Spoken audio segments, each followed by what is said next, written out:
In the middle of August, just before the new moon, the weather suddenly turned nasty, as it often happened along the northern coast of the Black Sea. Some days thick fog rested heavily over the land and sea for days, causing the enormous foghorn at the lighthouse to roar day and night like an enraged bull.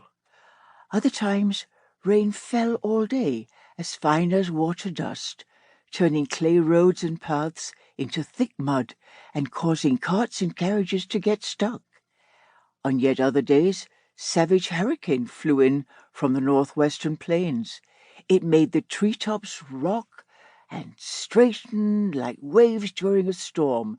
Iron roofs of suburban houses rattle and thunder as if someone had run up and down them in iron-heeled boots. Window frames shuddered, doors slammed, and chimneys howled wildly. Several fishing boats got lost at sea, and 2 never returned. The bodies of the fishermen washed up in different places along the shore a week later.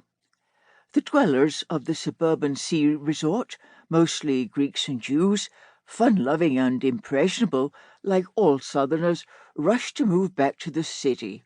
The soggy highway was crowded with endless rows of drays, overloaded with various household things, mattresses, couches, chests, chairs, sinks, and samovars. It was pitiful, sad, and disgusting to watch all this wretched garb making its way through the dull curtain of rain, and all of it seeming so worn out, dirty, and miserable.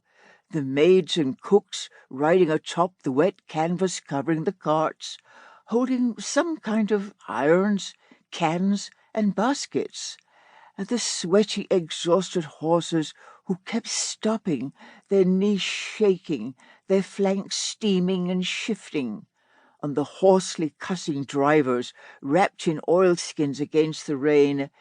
Even sadder was the sight of the abandoned houses with their sudden spaciousness, emptiness, and bareness, with disfigured flower beds, broken glass, homeless dogs, and a variety of trash consisting of cigarette butts, bits of broken crockery, small boxes, and medicine vials.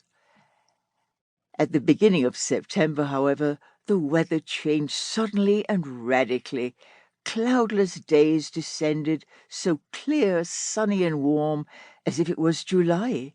Glassy autumn spiderwebs glittered on the coarse yellow stubble of the dry-reaped field, and the trees, now calm, dropped yellow leaves silently and obediently.